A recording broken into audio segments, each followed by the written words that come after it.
All right, welcome everybody. Whether you're here live with us or whether you're watching in the archive, I think this is something like episode 11, session 11 of Roaming Free Inside the Cage. And after 10 sessions of the introduction and the appendices, we're going to start right at the beginning of the book, page 3, chapter 1, 3 fundamental ways to process experience. That's where we're going to be starting on page 3. Before we dive into the text, though, um, Lori found a really interesting little quote from a Substack article that she sent it to me, and I thought it would be great for us to read it. Lori, would you like to read it? I'll put it up on the screen. Um, Or would you rather wow. I read it? Your choice, dear. Why don't you do it? Because I'm still looking for it. Go ahead. It should be right on your screen now. Oh, there it is. Okay. Okay, go for it. We all carry parts shaped by everyday Enneagram strategy. You may overachieve like a type 3 when you're in performance mode. You may withdraw like a type 5 when you're overwhelmed. You may people please like a type 2 when you fear being left behind. You're not making it up. You're not scattered. You're a complete system responding in real time. The question isn't, what's my type? Which part is leading right now? And why is a better place to start? So I thought that was pretty interesting. It's kind Mm. of along the lines of the way this book is approaching the Enneagram anyway. And so I thought once again, it's leading us away from mere labels and leading us toward how we can use this tool for our spiritual transformation. So thanks, Lori. I thought that It was really lines up pretty well with the chapter that you asked us to read or suggest. Did I get that out of nowhere? Am I the only one who saw that? It was in the email, I think. oh, that we were going to start at chapter 1? Yeah. No, it was there. I Okay. remember putting it there. Okay. All right. Now, before we start reading, was there any old business, anything from last week that you've been ruminating on, anything that was underdeveloped? Any comments, questions, rebuttals? Going once, going twice. All right, let's dig into chapter 1, shall we? A lot of this, I think, can go pretty quickly. I think we can make some tracks here today, but famous last words. I say that a lot, and it never happens. But let's see how we can do here.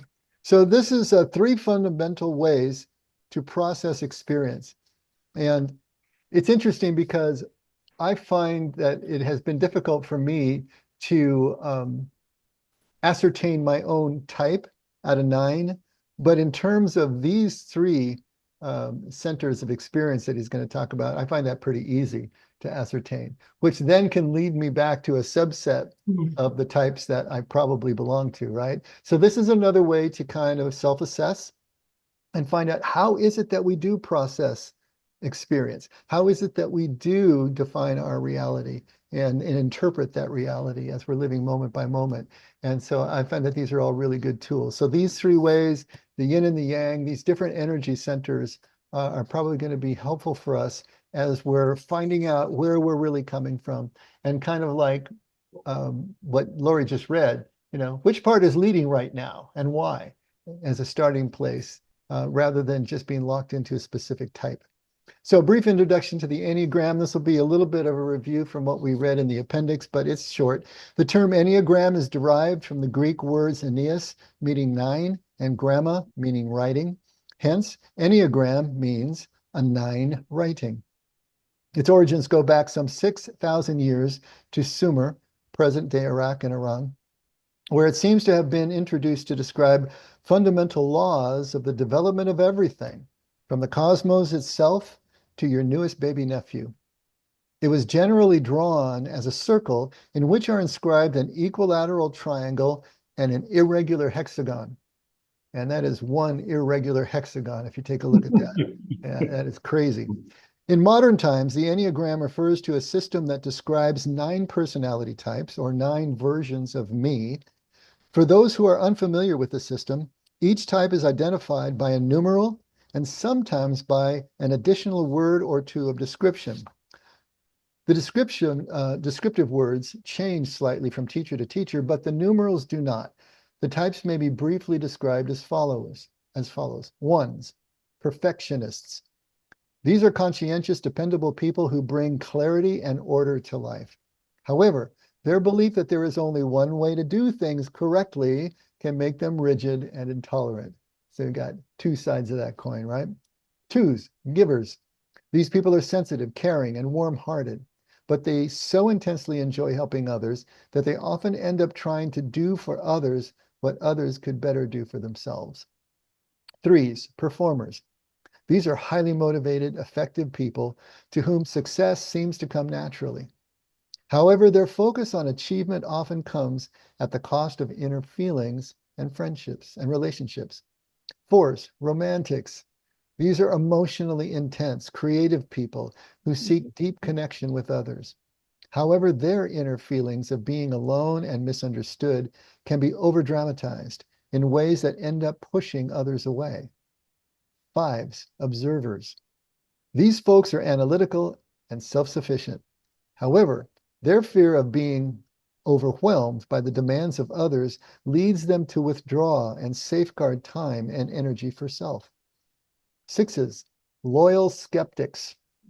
These people are imaginative and perceptive and often have a pleasingly offbeat sense of humor. However, their tendency to focus on potential dangers and others' shortcomings to the exclusion of everything else can turn them into a burden or even a source of conflict to others. Sevens, epicures. These are energetic, buoyant people who bring fun and endless possibilities to family and friends. However, they can be self-centered and so inclined to escape boredom and pain through distraction that others find them unreliable. Eights, protectors. These are strong, direct people who are concerned with justice and fair play. However, their all or nothing style often seems overbearing to others and can be exhausting to themselves. Nines, mediators. These are salt of the earth people who will give you the shirt off their back. They are calm and able to see all sides of an issue, but often find it hard to get going and make decisions when they are needed. Okay, so these are the 9 types, and hopefully you've all done a test or two and kind of know where you fall. Any comments or questions on any of that so far? Okay, let's get into these 3 centers of experience. The Enneagram divides these 9 types into 3 major groupings called triads. Each triad contains 3 types who share the same predominant way of processing experience. One group processes experience viscerally in the belly, a second group emotionally in the heart, and the last group mentally in the head. The distribution of types and triads around the 9-pointed symbol is given in figure 2. And so you can see the body types, 8, 9, and 1, the heart types, 2, 3, and 4, and the mental types, 5, 6, and 7. Right off the bat, do any of you have a clear idea of where you stand in those 3 types of energies? A couple of us, maybe. Yeah. I know I certainly do. All right, let's read a little bit more about it. Taoists call these 3 centers dantian, or fields of elixir. And what that means by fields of elixir is a flowing energy. And they're typically in the Chinese culture talking about qi, which is the basic life force. And if it's flowing from one of these 3 centers, it's going to have different qualities to it. So these 3 centers, dantian, or fields of elixir, locating the lower one just below the navel and a few centimeters inward, the middle one at the level of the heart, and the upper dantian between and slightly behind the eyes. Okay. The idea of 3 centers may at first seem strange to some readers, but it is quite common to most ancient traditions. As I read that, I was even thinking about growing up Catholic, that we would use the sign of the cross, right? In the name of the Father and the Son and the Holy Spirit. How many of you may have that tradition as well? But you think about it, it's the same 3 centers. We have the mind, we have the heart, and then we have the body, which would correspond to thoughts and emotions and actions. And we are asking all of those to be brought under the blessing and awareness of our faith and our Father's Spirit. And so you've got those same kind of three centers going on there. He continues, and it probably should not come as a surprise to anyone with even rudimentary knowledge of neurology, for it nicely mirrors the modern division of the brain into hindbrain and stem, midcortex and limbic system, and neocortex and prefrontal lobe. In evolutionary terms, the hindbrain and stem are the oldest sections of the brain, often referred to as the reptilian brain.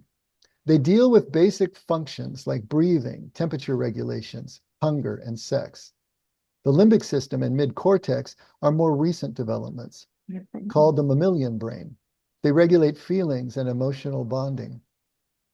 The newest additions are the neocortex and the prefrontal lobe, primarily hominid elaborations. They allow for planning, foresight, and abstract thinking. So you've got the reptilian brain that would deal with the body, Dantian, or the body center. And then you've got the limbic system, which would correspond with the heart. And then, of course, the neocortex and prefrontal lobe with the mind.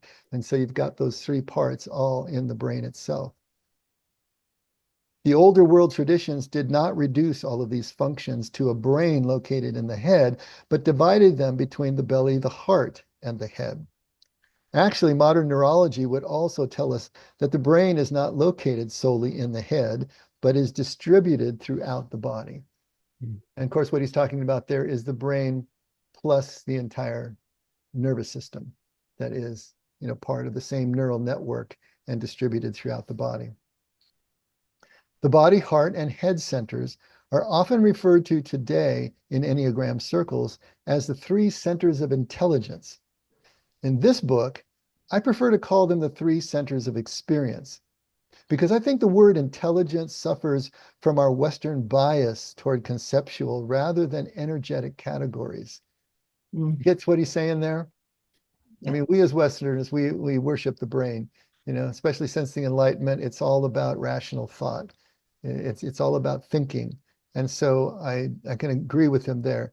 If we talked about three centers of intelligence, we'd be thinking of it in Western terms, as if we had to think through all of this stuff. And nothing could be further from the truth. He says Taoists would be unlikely to use the term centers of intelligence because they believe the central task of self-transformation is managing energy rather than mastering concepts. Okay, so that's a big one right there. Yeah. They believe the central task of self-transformation, the central task of spiritual transformation for our purposes, is managing energy rather than mastering concepts. And if you think about it, this is exactly the way that Jesus taught. He wasn't giving us any kind of elaborate theology. He wasn't really giving us much of a theology at all. I mean, nothing really to think about intellectually. He was talking practically how to live life. And you could look at it as managing energy in terms of the way you lived, the way that you went into relationship, the presence that you brought to every moment, all of that. But what we see Jesus really teaching, of course, is a way, a how, a way of living life that is going to bring you into contact. The whole idea with Jesus' teaching is to bring you into these moments of connection where the self is reduced, these moments of awe where the sense of self is diminished. And in that state, we get a sense of what is really real. Being connected with Father at that moment when the self gets out of the way. Cultivating those moments is what Jesus' way is all about. You need to lose your life in order to find it. And so this is an important distinction for us to be able to make. Dave, can Yeah. I just make a quick comment? Absolutely. I love how it says that the focus with the Taoist practice was with maintaining harmony with life's natural movements. And it just fits so well with God coming to us disguised as life. It's like it just answers without answering questions. It just brings a lot of solace and a lot of peace. It has nothing to do with who I am. This is just the flow of life and maintaining it's that movement, ruha, or what you bring up a lot of times. And in Arabic, I can't tell you the times we're told ruha, emshi. That means get going, or you're going to get a smack on the buns. I grew up with that. It's like, but it's movement, George grew up with that too, right? He was just telling us a story. Are you talking about getting spanked? Yeah, that's what I'm talking about, buddy. I thought you were going to talk about because I was raised Catholic. No. Yeah, okay. That's a great point, though, Nina. Absolutely. It flows right from the one that he made earlier. Taoist practice is not so much concerned with discovering universal truth, but with maintaining harmony with life's natural movement. In other words, it's a how and not a what. What we've been talking about here for years and decades. God's will is not a what, it's a how. We're obsessed with the what, especially in the West. But even just as humans, you see the same thing, the same dynamic playing out in the interaction between Jesus and his closest followers in the Gospels, right? They're looking for the what. Show it. We don't know the way. Show us the way. The what? I am the way and the truth and the life. No one comes to the Father but through. Oh, just show us the Father then, and that'll be enough for us. Philip, how long have we been hanging out? Don't you know that I and the Father are one? If you've seen me, you've seen the Father. So once again, it's the how and not the what that's at issue in the Gospels. And it is exactly the same in the Tao. And we're going to find that as we use the Enneagram effectively, it is going to be a how and not a what that drives us forward in our spiritual transformation. It's not attaching a label to ourselves, a what. It's not trying to understand that label. It's being able to move through and find that pivot of the Tao, that center of the wheel of the Enneagram.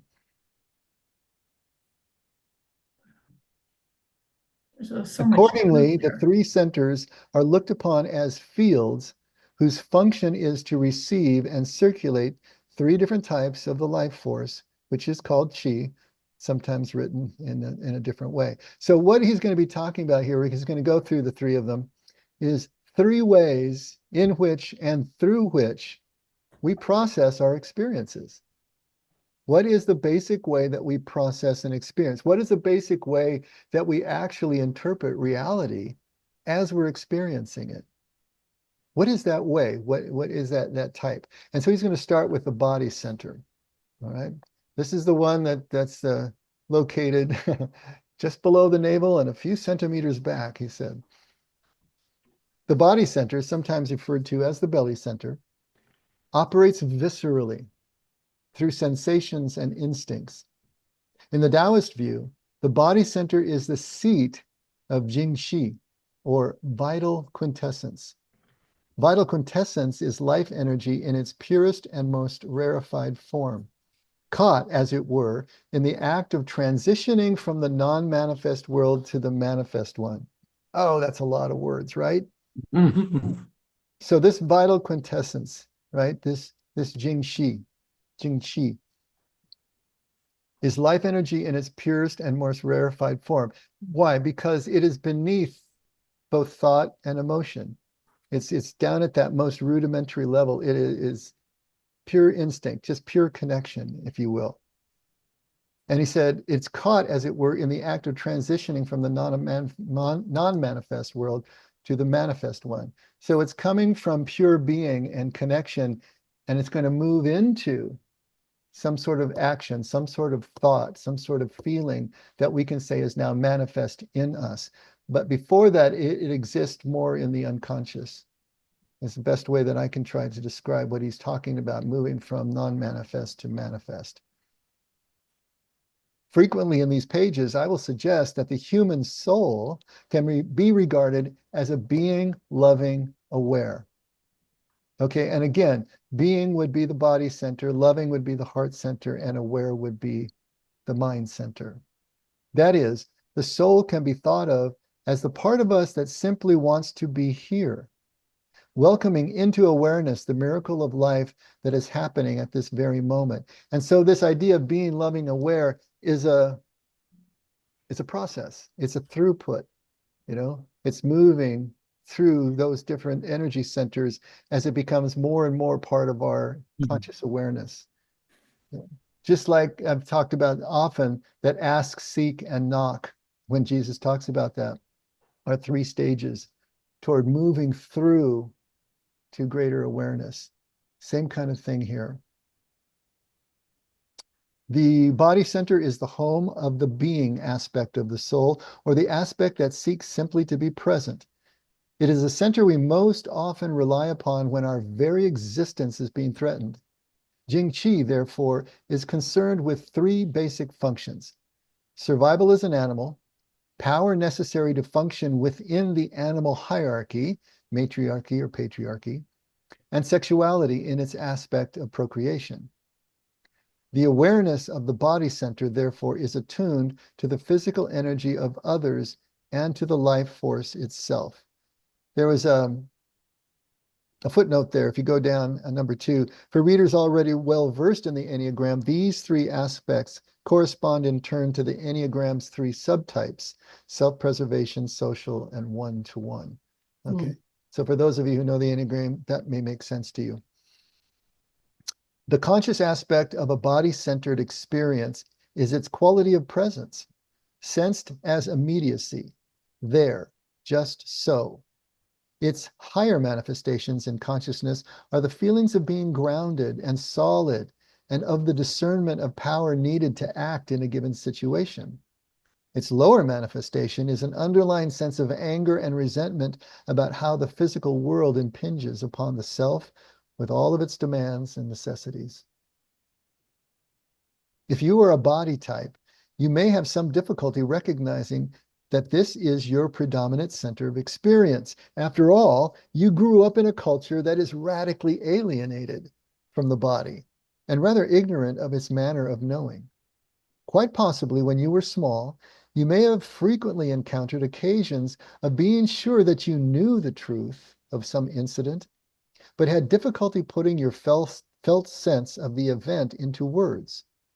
Because you experienced life primarily in the body, it took you a few moments to move your experience up from the belly to the head and to translate your felt sense of a situation into concepts so that you could communicate it to others.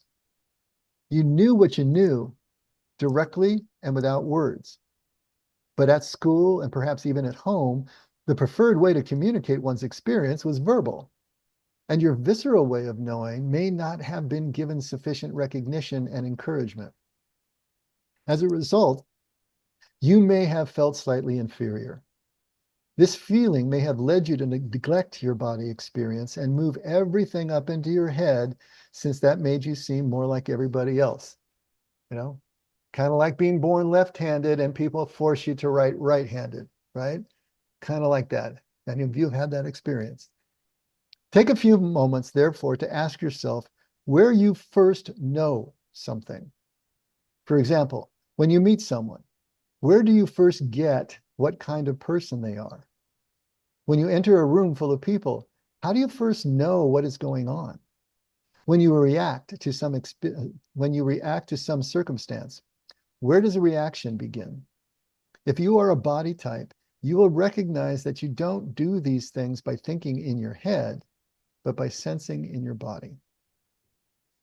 Okay, having gone that far, does anyone resonate with this? Does anyone recognize themselves in this?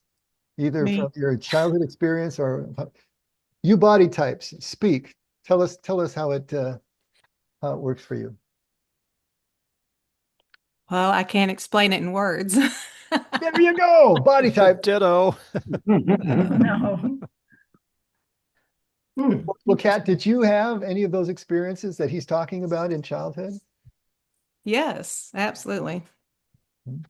Did it make you feel inferior, like something was wrong with you that you had to step up somehow? I just felt like I didn't know how to express myself with words to, and I still experience that. Mm-hmm. So now as an adult, do you still strongly identify with body type as a Yes, primarily? I Okay. do. Yeah. You too, Lori? No. No. Okay. No, I'm just listening. Okay, I thought it would go for that. Do we have any other self-identified body types? You. Bill, Yeah, tell us about it. yeah. So I was fortunate growing up to not have to explain myself. Mhm.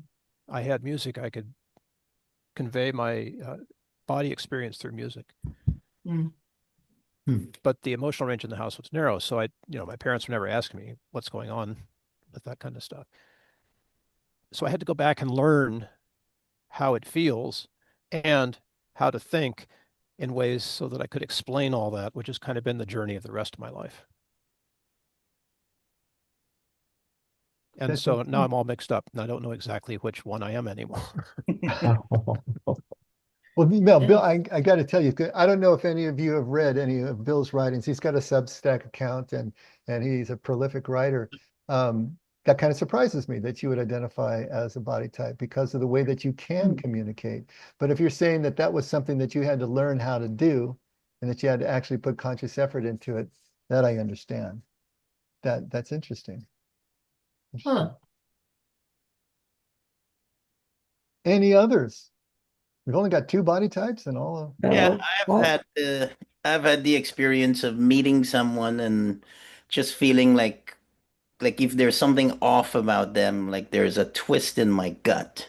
Oh. Or sometimes I feel like I need to go and use the restroom. Like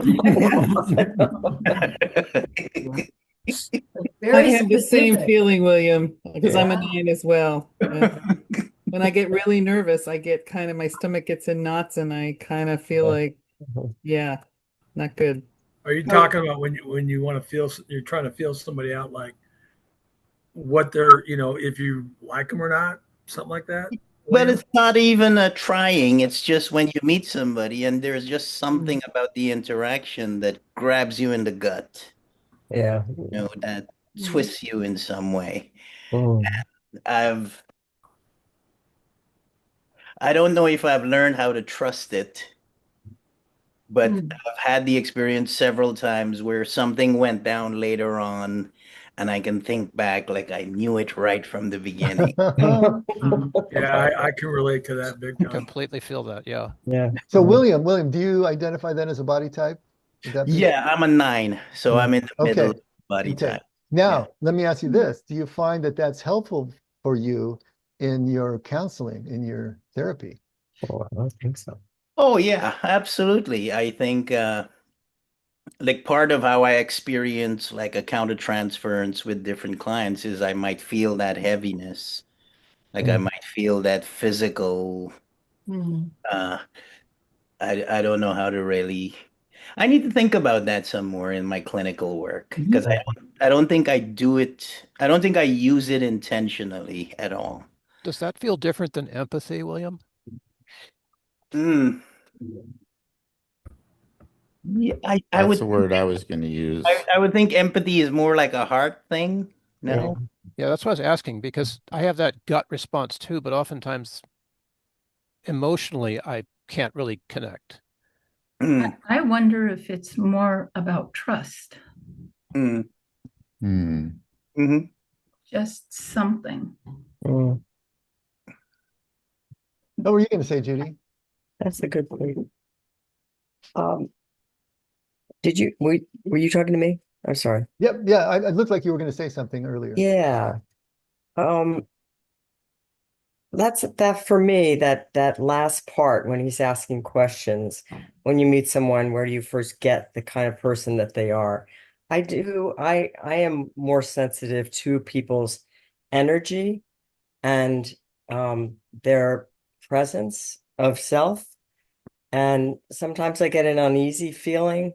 It's helped me when I get asked to sponsor someone, I I can I can use that energy to determine Mm, I don't know that this is a good fit for me.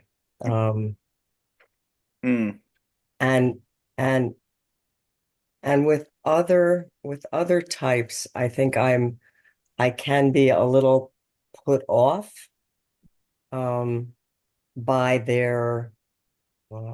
the way that they come at me. Um, And partly I think it is about fear that I had in childhood. But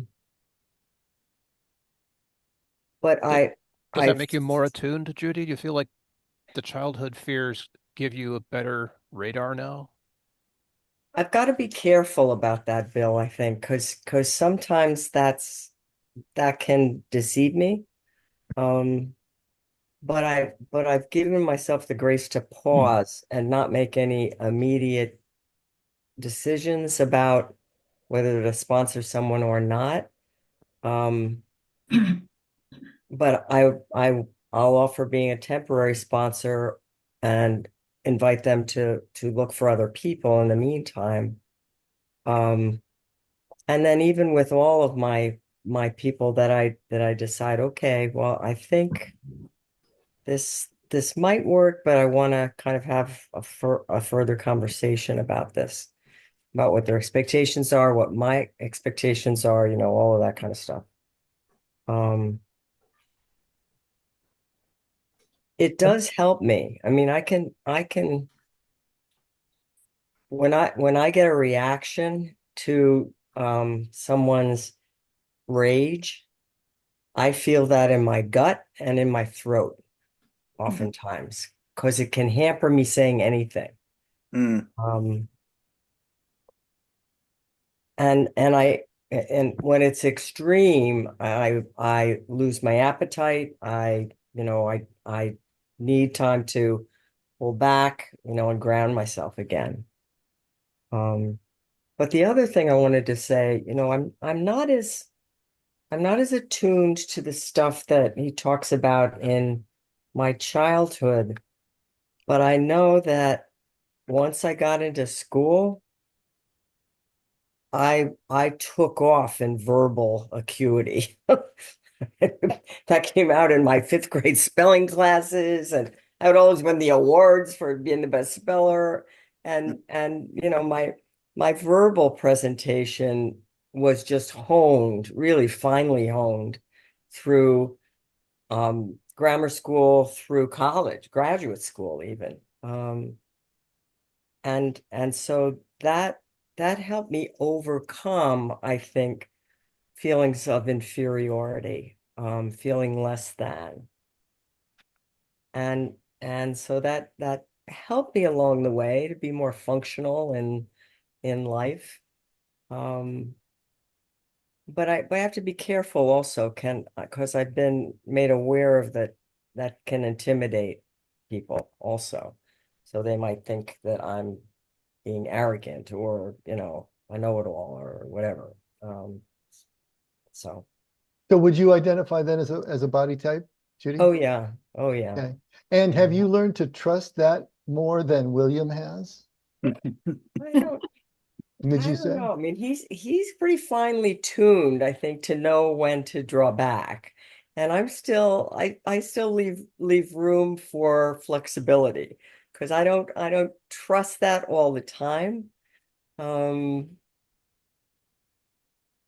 but it's useful to me to be aware of, because then I can take time to just really reflect and bring it to God and, use all my spiritual gifts, because that's one of the things I've learned about myself through being a one is that what was that the term that he used was manifest and manifested world and uh non-manifest. Non-manifest to the transition between non-manifest and manifest. Yeah. I mean, that was kind of where I started thinking about other people who've framed it differently, but Mhm.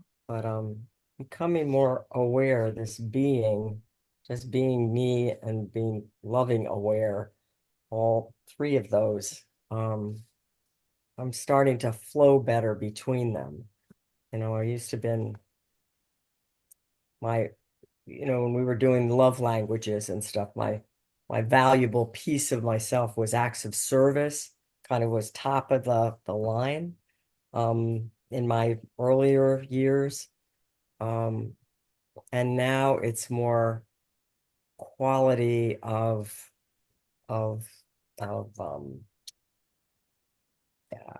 quality of the relationship, the discussions.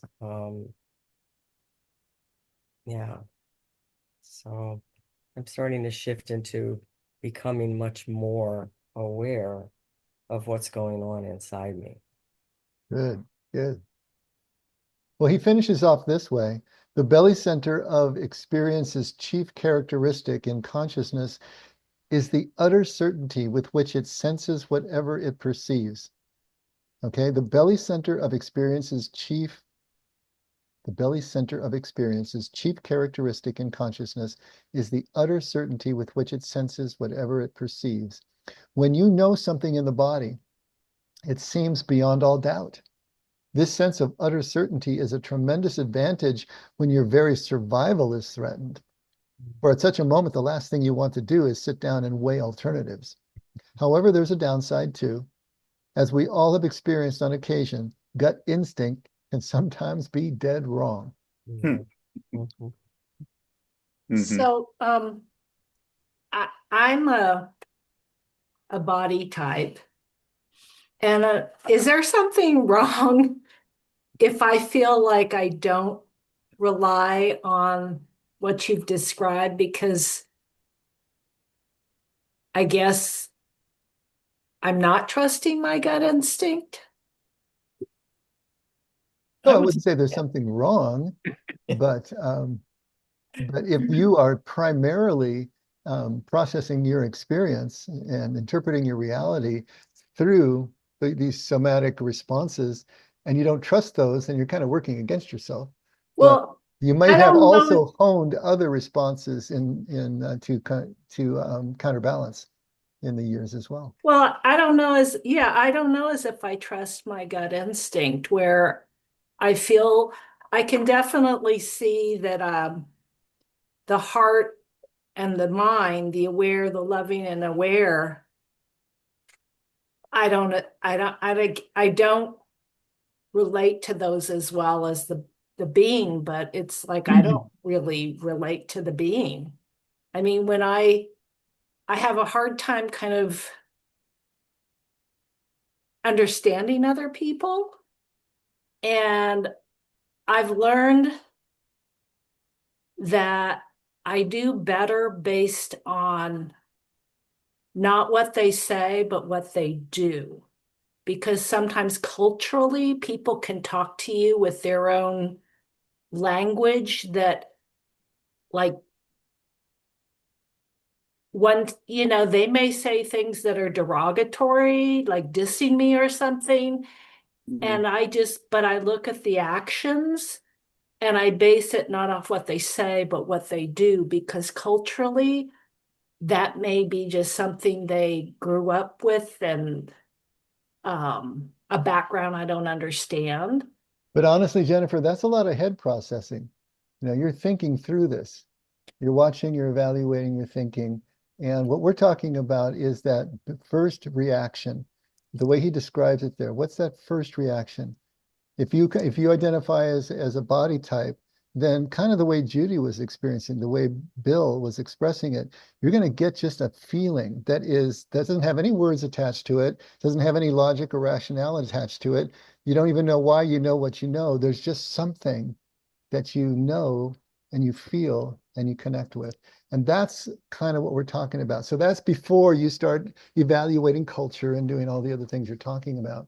That would be secondary, but what's that first reaction like? Well, and I think from trauma, like, being bullied and everything when I was younger, I didn't even know that I was being bullied until these girls would congregate and just like pounce on me like an animal. And so I guess, and I think that maybe it was being too naive throughout my whole life. I don't have a gut reaction because I don't look at things, especially when they're negative like that. I don't see them coming. Well, let's do this. Let's keep reading through. And if you don't really if you don't really have that kind of gut response, maybe you are going to feel more affinity to one of the other two as we explore those a little bit more. Can I say something really quick? Absolutely. One thing is I really like Lori's poem because I think it might address this. And that is we're not locked into body type 8, blah, blah, blah.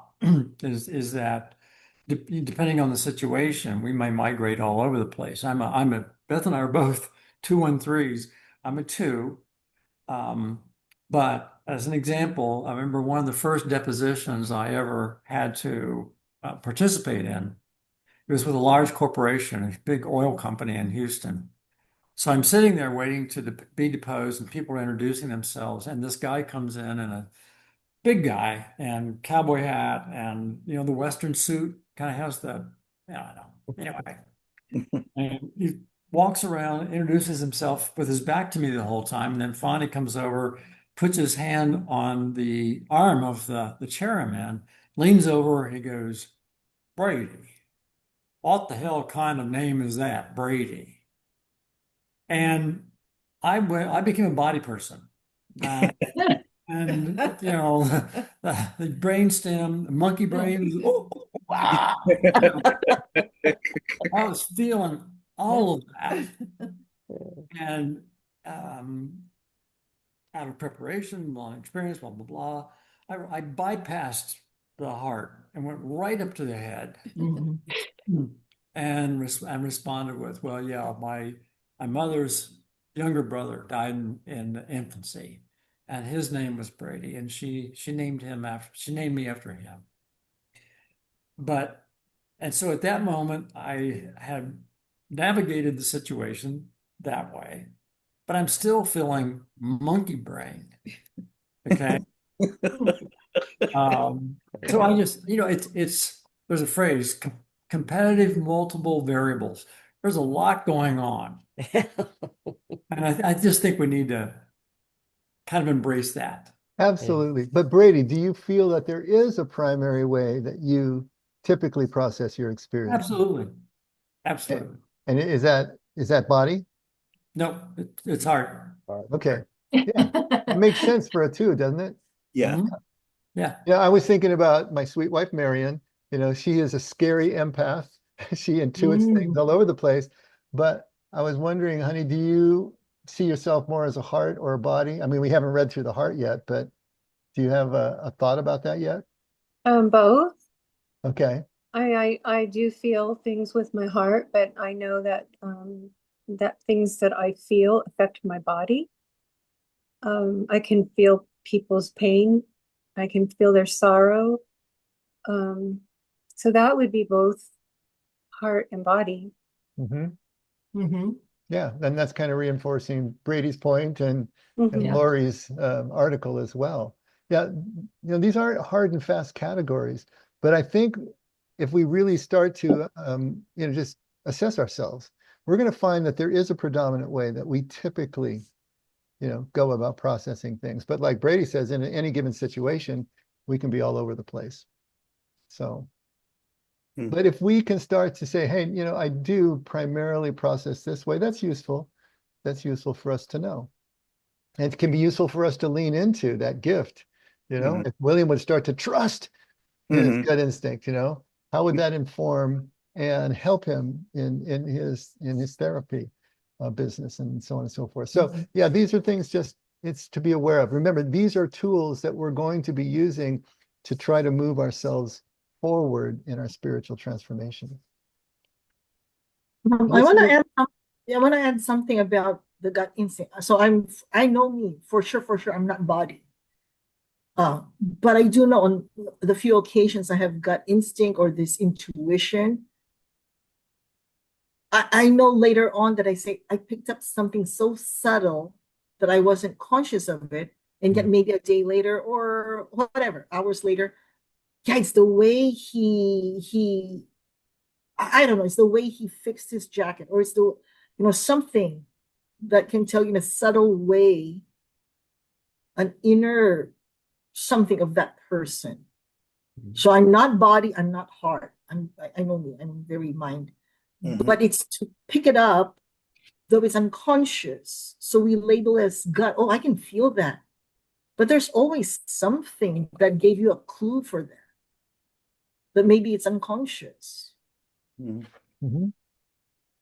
What's so interesting about this book is as you read on through the book, even in the later half, he talks about, instead of that weird hexagon that you were describing in the beginning, he describes equilateral triangles for all the types. So Marion, if Marion is a 2, in the 5, she's cerebral, and in the 8, she's a body. And William Schafer makes the point, these are your cousins. Predominantly, she may be a 2, but she has a 5 and an 8, which gives her access to body, mind, and heart. Maybe not presenting as strong, but definitely there. And it's such a wonderful way of reconciling these kind of loose ends, like what you just described, Ellen. I don't know what number you are, but 3, 6, and 9, there's heart, cerebral, body. But it really never made sense to me with the odd way the diagram is presented, because it, as an extremely sensitive person to aesthetics, it was so off balance, I really couldn't stand the diagram. And sorry. But as I began reading more and more through this book, his point is so well taken.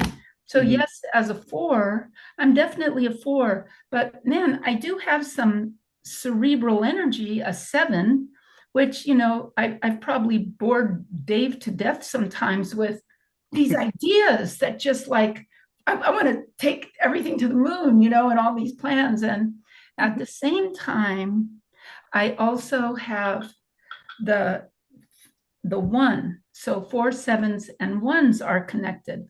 I haven't really figured out my 1 connection yet, but I do know I really need a sense of order in my environment. I might even be hard to live with, but we know all about your 1 connection, Nina. Oh yeah. Anyone who's know ever more than I do. anyone who's ever decorated the church with you knows about your 1 connection. I'll own that. Yes, there are certain things that have to go in certain places, but it's just really wonderful. We'll see how it all works together. So your questions are good. It's good foundational questions, but there's so much in store as you learn. It's just really a really neat book. I'm really just so glad we're plowing through this. So that's great. That's a lot of fun.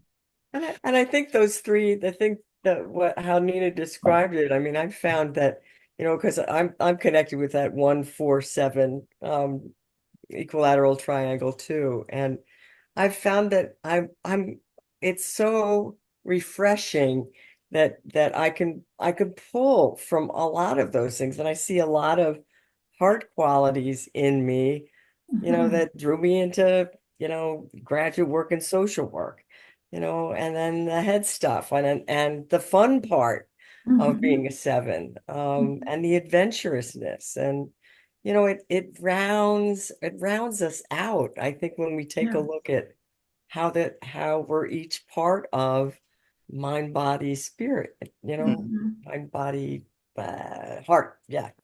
So yeah, it's kind of cool. There's hope for us all. So were there any others of you who feel that you are body types as well? Sometimes, but not I'm probably a 2. primarily. I'm probably a 2. Hold on, Joe. Are you going to Lori, say anything? what were you saying, Lori? Oh, I'm just saying I'm kinesthetic. Touch is a big deal to me, but I'm much more, I'm a 5. So that's supposed to be awareness. And I think awareness is really something I'm familiar with. So, and it was the first for me. It was having seances and sneaking around at school, trying to tap into something spiritual, feeling that there was more out there. That's always been a point of interest for me. And my mom and I really connected in that stuff. Kind of just reaching out and feeling, you know. Mm. But also just always doing stuff up here, you know. It's always taking me to good places or dark places, you know. Not cerebral, just ideas, Mhm. any ideas. But not primarily body. I don't think so. Yeah. No. In Okay. fact, I'm positive no, because most of the stuff I feel comes to me in prayer. And it's different than body. Got it. And I what were think- you saying? What were you saying, George? You're saying, No, I said I'm probably a 2 because well, we're talking about the three energies. yeah, The body. the body. Okay. I use my gut instinct. You know what I Okay. mean, for the most part. Like what I do for, you know, when I talk to people, they're, you know, the company I work with, we do supplements, diet, and training, right? So people that want to build muscle and get in better shape. And so they go online and they buy supplements, and then we call them, you know, to talk to them and see what they're trying to do, right? And I can about 90% of the time tell what type of guy this is, right? Or a girl, you know, for the most part, guys. I can tell just instinctively how they're going to respond. You know what I mean? Because I've been doing it for such a long time. So just more automatic. So I'm more like, it's just like some guys, some people that just like can't even like, yeah, no, you know, get no response out of them. But a lot of people I do, but I have to just go by instinct, you know, and figure out what to try to do. But then I get them to engage, and then sometimes they tell me the whole life story. I don't even know them. You know, they open up, which is cool because that's what I like to do.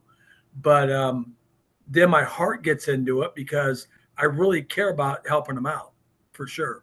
Because I've helped a lot of people get a lot of good results and get healthier and stuff like that. So I care. But in the beginning, it's instinct, and then it's the heart. You know, how can I really help you do what you really want to do? And because I have a lot of knowledge in the industry, I can use that. You know what I mean, and help them. So instinct and then heart. I can see that in you, buddy. Absolutely. Yeah. Oh, was someone else going to say something and I cut you off?